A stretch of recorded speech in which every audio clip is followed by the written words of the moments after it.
감당할 수 없는 사람들, 성도들입니다. 이 말씀의 제목은 여러분이 잘 아시는 히브리서 11장 33절부터 38절에 보면 쭉 저희가 믿음으로 나라들을 이기기도 하며 의를 행하기도 하며 약속을 받기도 하며 뭐 쭉 말씀이 나오다가 끝에 이런 사람은 세상이 감당치 못하도다. 저희가 광야와 산중과 암혈과 투굴에 유리하였느니라 그럽니다. 그래서 세상이 감당하지 못하는 성도를 히브리서 기자는 세상의 힘과 방법으로 세상을 이기는 사람이 아니라 박해와 고난과 어려움 가운데 믿음을 지킨 믿음의 영웅들, 그 사람들을 일컬어서 세상이 감당하지 못하는 성도들이라고 말씀을 하고 있습니다. 오늘 이 사도행전의 말씀을 세상이 감당할 수 없는 성도의 특징, 성령 충만, 이것이 과연 무엇이어야 하는가를 함께 생각해 보고자 하는 마음으로 세상이 감당할 수 없는 사람들이라는 제목을 잡은 것입니다. 오늘 말씀을 보면 여러분이 일단 8절에 이에 베드로가 성령이 충만하여 그렇게 되어 있죠. 그리고 오늘 31절 말씀을 보면 무리가 다 성령이 충만하여 담대히 하나님의 말씀을 전하니라 그래요.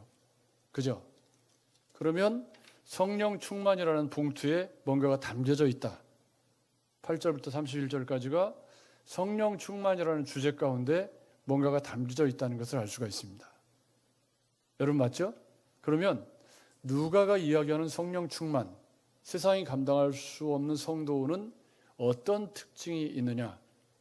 우리가 생각하는 성령 충만과 누가 이 사도행전이 전하고 있는 성령 충만이 어떻게 다른가를 조금 더 깊이 있게 생각해 보시면서 혹시라도 성령 충만을 조금 오해하거나 성령 충만은 이런 것이다라고 하는 생각을 가지고 있었던 부분에서 이 본문과 이것이 일치하지 않는다고 느껴지면 그 생각을 바꾸시는 은혜가 오늘 있기를 주의 이름으로 축복합니다.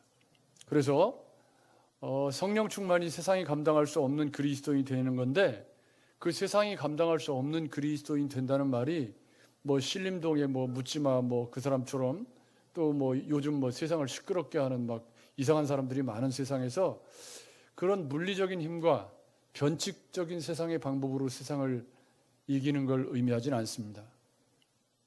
여러분 맞죠? 세상이 감당할 수 없는 사람이 나 두 손 두 발 다 들었어. 아유 저것들은 상종을 못 하겠네. 이런 뜻은 아니어야 합니다. 예수 믿는 것들은 도대체 말도 안 통하고 상종할 수가 없다. 이런 의미에서 세상이 감당할 수 없는 사람이라는 뜻이 되어서는 안 되는 거죠. 여러분 맞죠? 천하의 말도 안 통하고 불황무식하고 그냥 완전히 자기들밖에 모르는 이런 독재자의 집단 같은 그런 존재들로서 전 상종 못하겠다. 이런 의미가 아니어야 합니다. 그런 의미로 사용돼서는 안 되는 겁니다. 자, 그러면 여기 이 성령 충만한 그리스도인이 설교를 사내들인 공회 앞에서 베드로가 요한이 그 시대의 종교 실세들을 불러놓고 이 너희가 십자가에 못 박은 예수 그리스도를 천하인간의 구원을 얻을 만한 다른 이름을 주신 이가 없다고 담대하게 선포를 했습니다. 그래서 성령 충만이라는 봉투에 담겨져 있는 첫 번째 화두는 뭐냐면 담대함입니다. 담대함. 이 담대함은 13절에 베드로가 담대하게 말함을 보고 29절에 담대히 하나님의 말씀을 전하게 하옵시며 그리고 31절에 담대히 하나님의 말씀을 전하니라. 그래서 성령 충만한 그리스도인의 가장 특징적인 첫 번째 특징의 모습이 뭐냐면 담대하다. 담대하다. 이 담대하다라는 말이 세상 앞에 기죽지 않는 거죠. 사내들인 공의회가 지금 흉흉하게 그들을 지켜보면서 그들은 이미 예수를 십자가에 못 박아 죽인 전력을 가진 사람들입니다.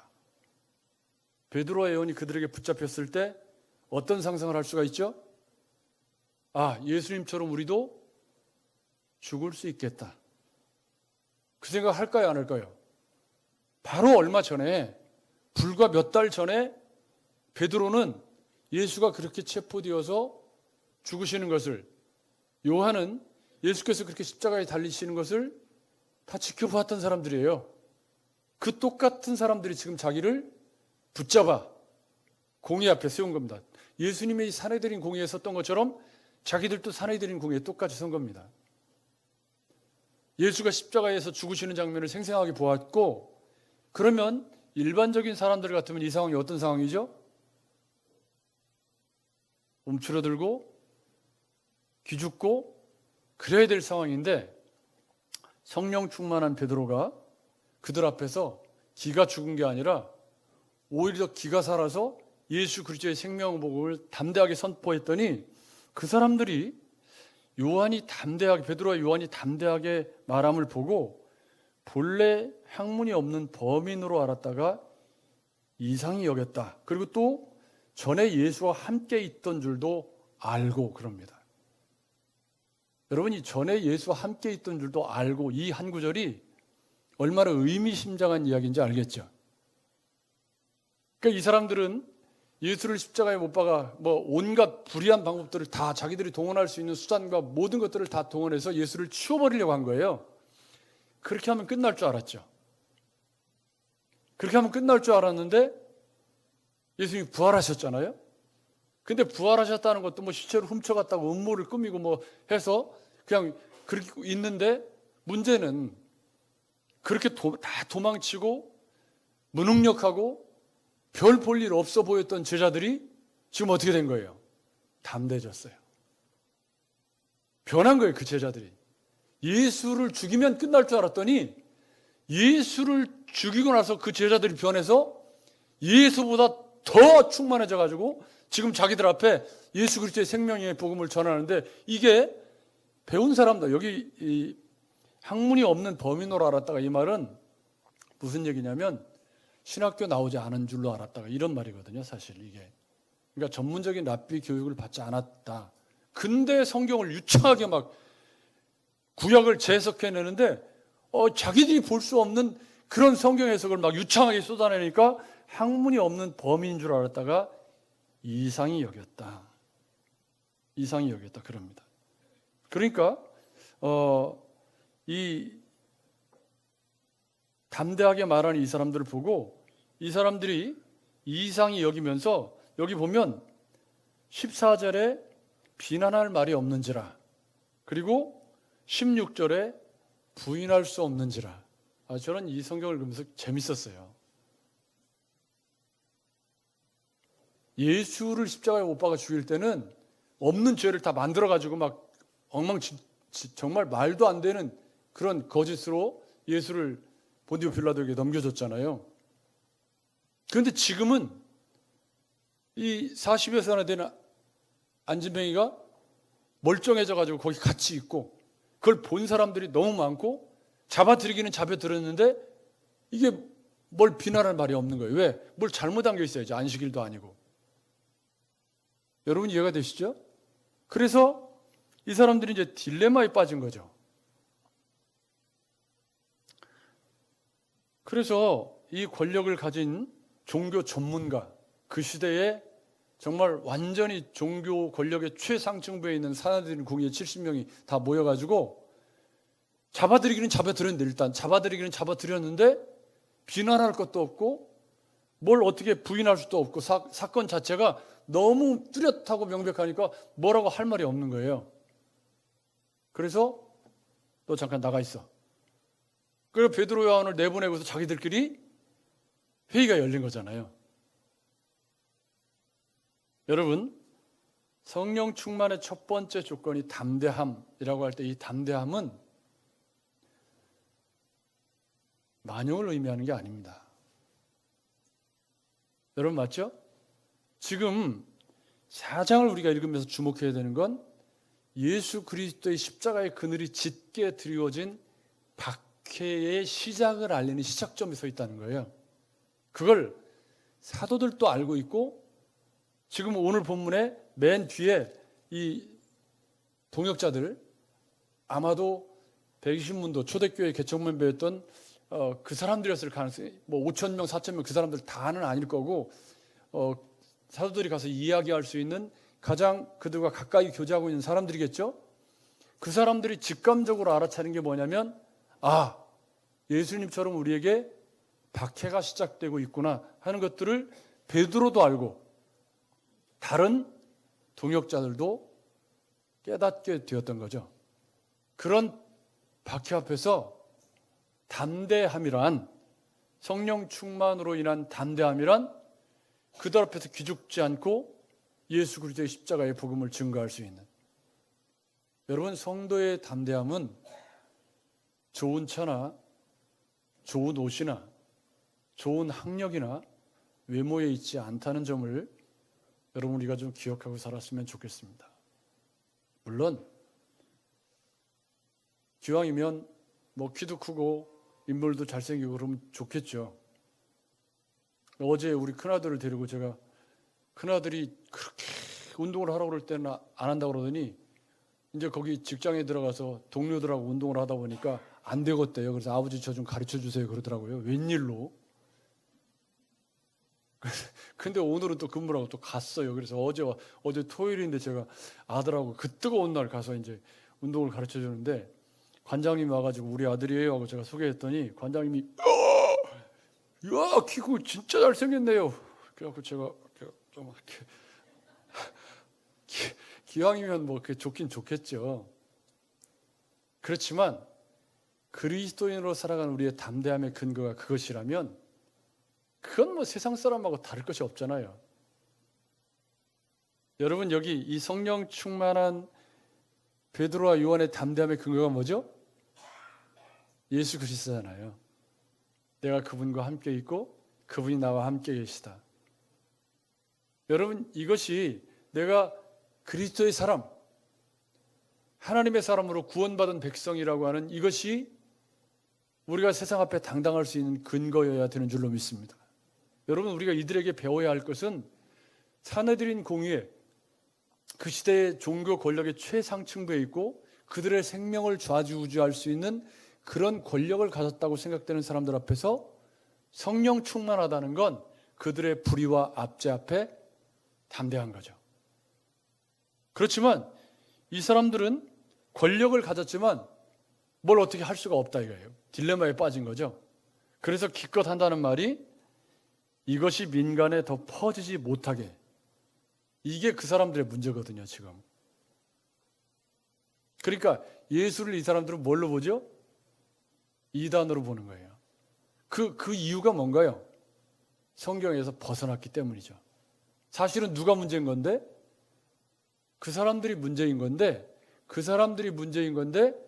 예수를 문제로 만들어서 십자가에 못 박았잖아요. 그 사람들이 종교 권력을 쥐고 있는 거예요.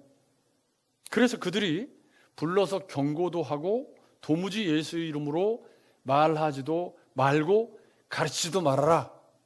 위협이죠. 여러분, 이게 좋은 말로 부드럽게 얘기했을까요? 아니면 무섭게 살벌하게 얘기했을까요? 지금 사내들인 공의회가 모였고 상상을 해보세요. 조금 사내들인 공의회에서 이 베드로와 요한에게 이 말을 하러 온 사람들이 선하게 찾아와서 그러지 마세요 이렇게 얘기했을까요? 그럴 것 같지는 않죠. 그런데 그 말을 듣고 두 번째 베드로와 요한이 19절입니다. 하나님 앞에서 너희 말을 듣는 것이 하나님의 말씀을 듣는 것보다 옳은가 판단하라. 성령 충만의 두 번째 기준 뭐죠? 하나님의 말씀을 듣는 것이 옳다. 진리의 선명한 기준을 가지고 있는 거죠. 여러분, 우리가 세상에서 어떤 일을 판단할 때 하나님의 말씀이라고 하는 선명한 기준으로 판단하는 사람이 누구예요? 성령 충만한 그리스도인. 우리가 생각하는 성령 충만과 조금 다를 수 있어요. 베드로가 성령 충만해서 방언을 하고 그런 게 아니고 성령 충만해서 사내들인 공의 앞에서 담대하게 하나님의 복음을 전하고 그리고 기죽지 않고 예수 그리스도의 이름을 증거하고 그리고 하나님의 뜻에 순종하겠다고 선포하는 거죠. 이게 성령 충만한 그리스도인이 가는 길.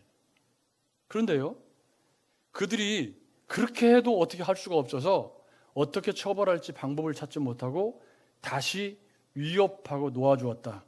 이는 모든 사람이 그 뒷일을 보고 하나님께 영광을 돌렸고 이 표적으로 병나은 사람이 40세나 되었다 그럽니다. 자, 여기서 우리가 이제 23절로 넘어가면 이 사도들이 그 동료에게 가서 제사장들과 장로들의 말을 다 알렸다. 이때 사도들과 다른 동료들이 직감적으로 느끼는 건 뭐죠? 아, 예수 그리스도를 십자가에 못 박았던 자들이 우리를 주목하기 시작했고 교회가 어려운 시대가 시작되었구나. 이것에 대한 신학적인 해석이 24절, 25절, 26절입니다. 여러분 보십시오. 저는 성령 충만이 말씀 충만인 것이 여러분 24절, 25절, 26절을 보면 초대교회 성도들이 이 사건을 어떻게 이해했는지를 정확하게 얘기를 해주고 있습니다. 여기 보면 이 성도들이 듣고 얼마나 되는지 정확히 몇 명인지도 모르지만 아무튼 가장 사도들과 측근에 있는 동료들이 한 마음과 한 뜻으로 소리를 높여서 대주제여 천지와 바다와 그 가운데 만물을 지으신 이시오. 이 대주제라는 말은 왕, 주인을 의미하는 말로 주로 썼던 그런 말인데 그분이 천지를 창조하신 그런 하나님이 뭐라고 얘기를 하고 있냐면 주의 종 다윗을 통해서 여러분 이게 시편 니은이라고 써 있는 그 25절 니은이라고 써 있는데 나눠주를 보면 시편 2편 1, 2절 이렇게 써 있어요. 그러니까 시편 2편 1, 2절을 인용한 거거든요. 25절, 26절이. 그런데 시편 2편의 저자가 누군지는 정확히 사실 몰라요. 그래서 제가 시편 2편을 강론할 때 시편 2편을 다시 들어가서 다시 시편 2편을 열어봤더니 거기에다 제가 뭐라고 써놨냐면 사도행전 2장 24절에 초대교회 성도들이 저자를 다윗이라고 했다 이렇게 써놨더라고요. 그러니까 엄밀히 말하면 시편 2편의 저자는 잘 모른다가 정석인데 누가는 초대교회 성도들이 시편 2편의 저자를 누구로 인정하고 있다는 거예요? 지금 다윗으로 인정하고 있다는 거예요. 그러면서 다윗이 시편 2편을 통해서 성령으로 말씀하기를 여러분 보십시오. 어찌하여 열방이 분노하며 족속들이 허사를 경영하였는고 이 말씀에 대한 신학적인 해석을 자세히 이렇게 주렁주렁 하는 것은 사실은 의미가 있겠지만 여러분 보십시오. 여기 열방이 분노한다. 그리고 헛된 일을 꾸민다 라고 할 때 이 헛된 일을 꾸민다는 말이 시편 1편에 보면 복 있는 사람은 여호와의 말씀을 주야로 묵상하여 할 때 그 묵상이라는 말과 여기 꾸민다는 말이 똑같은 단어가 쓰였어요. 그러니까 열방이 그냥 꾸미는 게 아니고 그 복 있는 사람이 성경을 묵상하는 것처럼 어떻게 하면 이것들을 잡아 없애버릴까? 이게 지금 누구 얘기죠? 오늘 본문에 위협하고 놓아준 사람들이 어떻게 저것들을 치워버릴까 공모하고 있는 그런 상황을 시편 2편에 어찌하여 열방이 분노하며 족속들이 허사를 경영하였는고 라고 하는 그 메시아 시편을 초대교회 교인들이 인용하면서 이 말씀이 지금 이루어지고 있네 라고 해석을 하고 있다는 말이에요. 그러면서 시편 2편 2절 3절에 여호와와 그의 기름 부음 받은 자를 대적하여 우리가 그의 맨 것을 끊고 그의 결박을 벗어버리자. 그래서 이 맨 것과 굴레라는 말은 하나님의 통치가 굴레고 속박이라고 믿는 그런 사람들이 그 굴레를 벗어버리자 라고 시편 2편에 열방이 허사를 경영하고 있다 라는 말씀을 여기 27절 말씀을 보면 초대교회 교인들이 어떻게 이해를 했냐면 과연 그러면서 헤롯과 본디오 빌라도는 이방인과 이스라엘 백성과 합세하여 하나님의 기름 부으신 거룩한 종 예수를 거슬러 그러니까 27절이 과연은 뭐냐면 열방이 허사를 경영하는 것처럼 과연 열방이 헤롯과 본디오 빌라도 이 사람들이 과연 열방이 허사를 경영하는 것처럼 하나님께서 기름 부으신 종 예수를 거슬러 하나님의 권능과 뜻대로 이루려고 예정하신 그것을 행하려고 지금 이 성에 모여 있다. 아멘. 그러니까 지금 어떻게 해석한 거냐면 열방이 시편 2편에 허사를 경영하면서 하나님을 거역했던 것처럼 지금 이 사내들인 공예와 본디오 빌라도와 이 사람들이 그 예언의 말씀을 성취했고 이미 예수 그리스도를 죽임으로 말미암아 성취했고 그리고 지금도 그 예언의 말씀을 성취하기 위해서 모여서 우리를 조직적으로 박해하고 있다. 그러니까 초대교회 성도들이 이 사건을 어떻게 이해한 거죠? 시편 2편의 메시아를 박해한다는 그 말씀이 지금 우리에게도 임하고 있다. 그래서 초대교회는 이 사건을 뭘로 봤냐면 우리에게 박해가 찾아오고 있구나 라고 직감적으로 깨달았다는 것을 알 수가 있습니다. 여러분, 지금 우리가 사는 시대에는 참 박해가 없죠. 더운 것을 박해라고 말할 수는 없잖아요. 그죠? 그죠? 아파트 관리비가 이렇게 나왔는데요. 다른 세대하고 이렇게 다 비교를 해서 나오대 요즘엔. 근데 우리 집이 제일 조금 됐더라고. 그래 조금씩 더 떼려고 제가. 다른 집들이 훨씬 많이 됐더라고요. 우리 집보다. 그래서 우리가 조금 굉장히 절약하고 살고 있구나 아직은. 그런 생각을 잠시 했는데 여러분 우리 시대가 이 초대교회는 지금 박해의 직면을 한 거예요.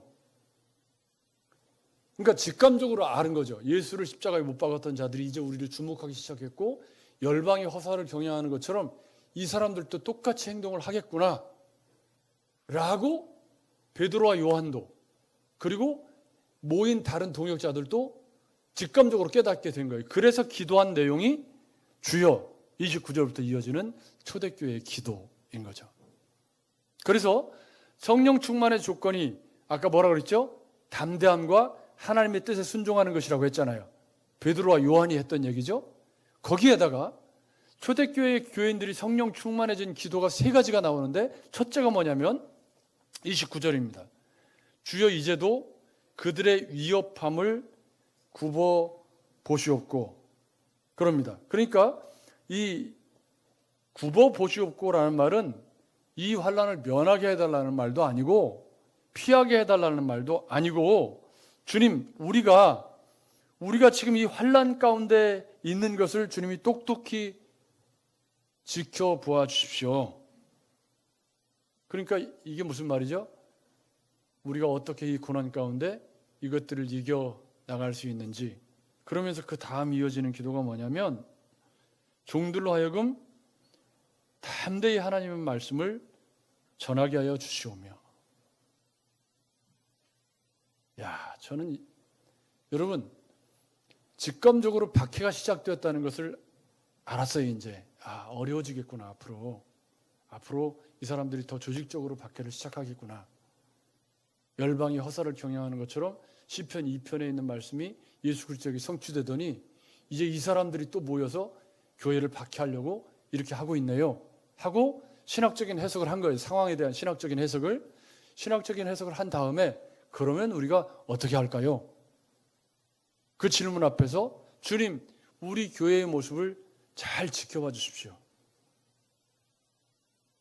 우리가 이 위협을 하감하여 주옵시고 옛날 번역성이 그렇게 되어 있는데 우리 이제 박견 성경에서 다시 번역을 한 거죠. 이 환난을 피해가게 해달라는 게 아니라 주님 똑똑히 보아주십시오. 그래서 우리가 이 어려움 가운데서 하나님의 말씀을 담대하게 전하게 해달라. 환난을 피하게 해달라는 것이 아니라 저 원수들을 진멸해달라는 것도 아니고 핍박이 있고 환난이 있다고 하더라도 복음을 향한 담대함을 잃지 않게 해 주시옵소서.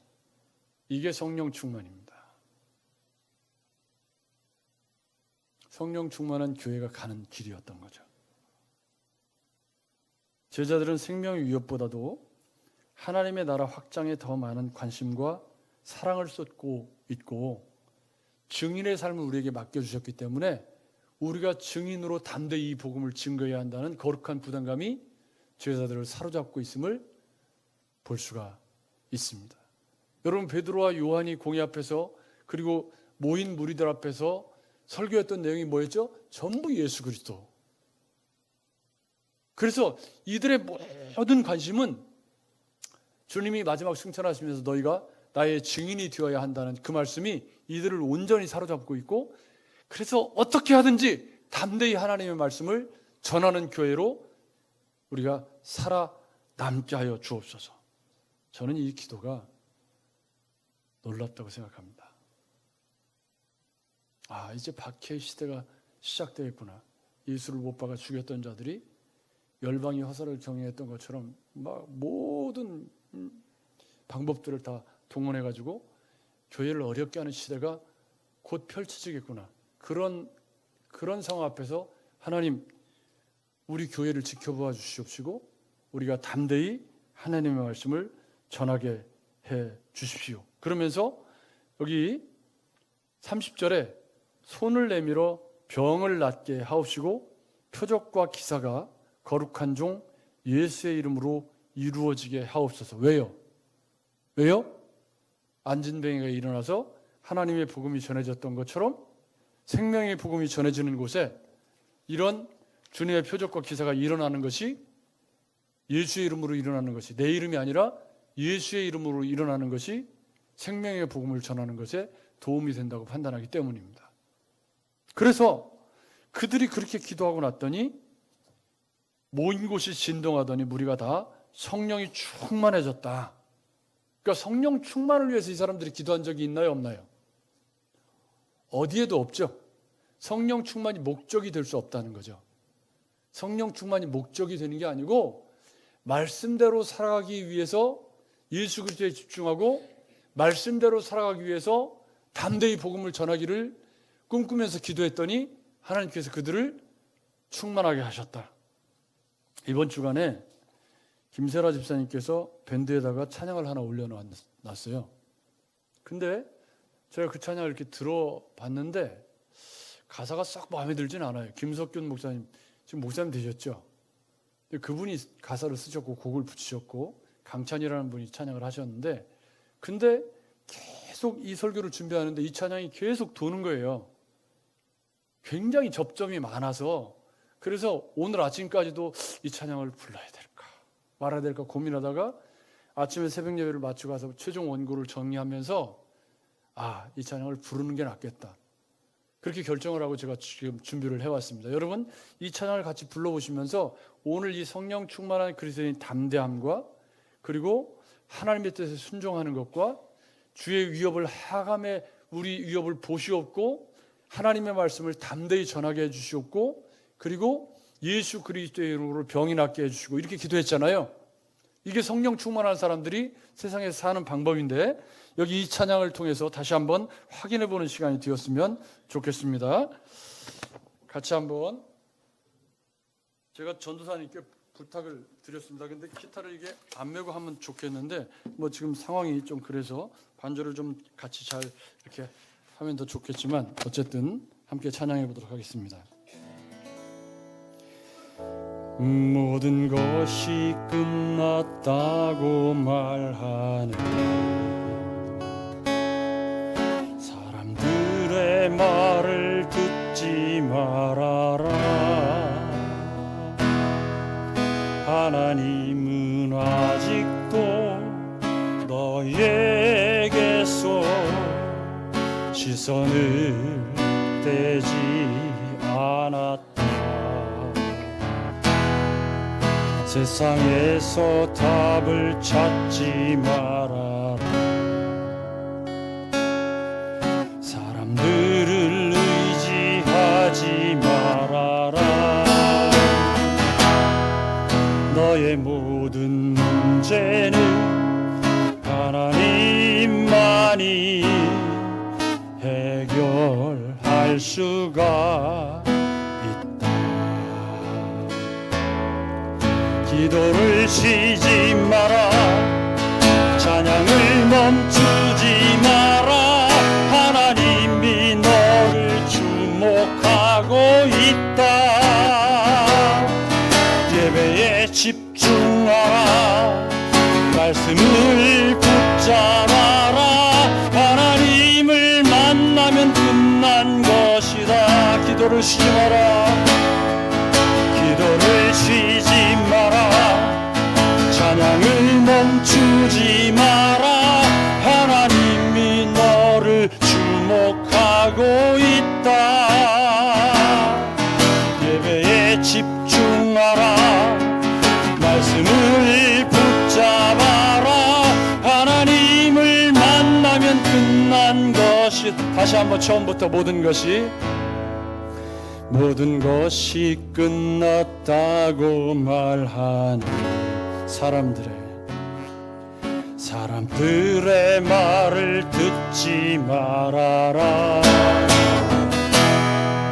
하나님은 아직도 너에게서 시선을 떼지 않았다.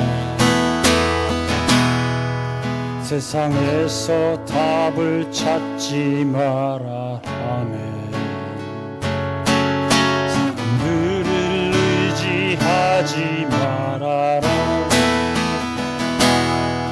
너의 모든 문제는 하나님만이 해결할 수가 있다.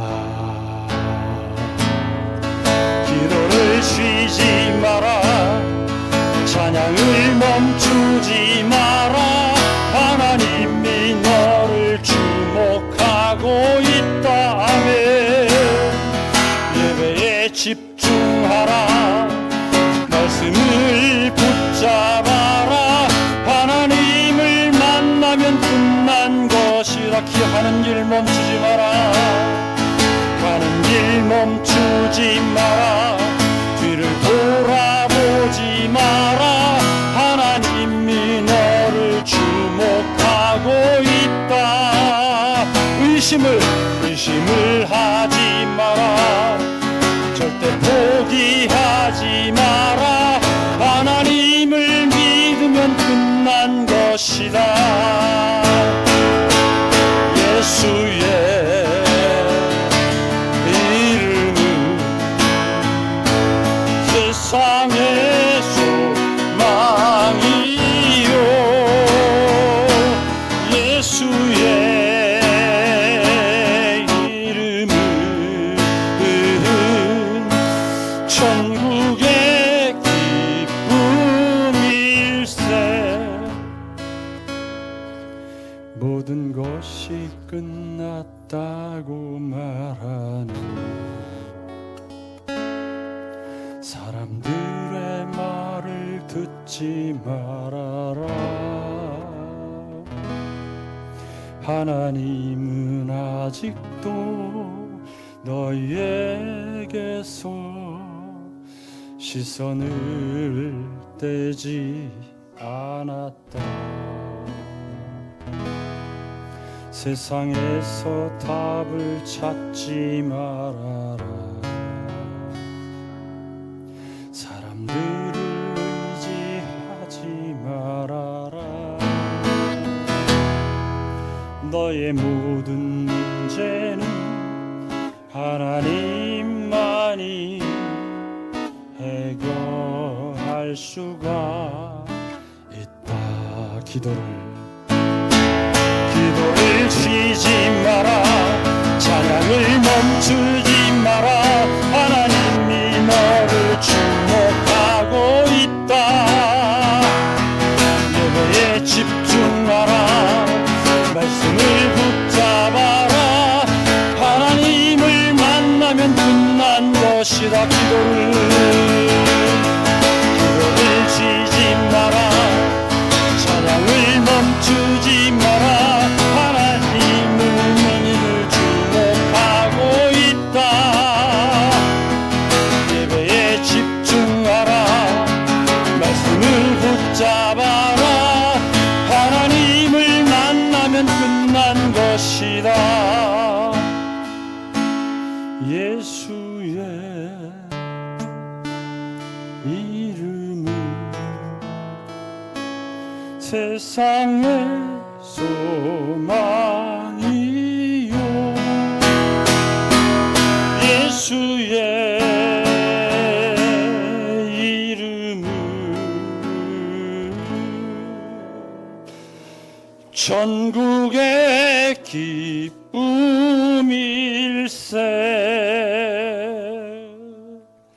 여러분, 이 찬양이 성령 충만한 그리스도인이 기도를 쉬지 마라, 찬양을 멈추지 마라, 예배에 집중하라, 말씀을 붙잡아라, 가는 길 멈추지 마라, 뒤를 돌아보지 마라, 하나님이 너를 주목하고 있다. 여러분, 성령 충만한 그리스도인이 된다는 건 세상이 어떻게 해볼 방법이 없어서 이걸 어떻게 하지? 사내들인 공예의 종교 전문가 70명이 답을 찾을 수가 없어요.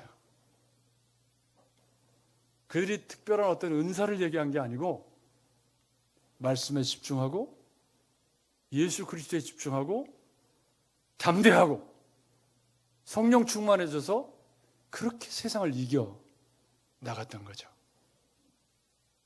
그렇게 초대교회가 세상 앞에 모습을 드러내기 시작했던 거고, 증인의 삶을 원했던 그 제자들이 그렇게 세상 앞에 증인으로 드러나게 되었던 것입니다.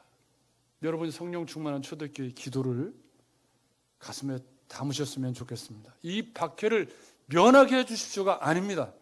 하나님, 우리 교회가 가는 길을 주님 지켜보시고 하나님의 말씀을 담대하게 전하게 해주십시오.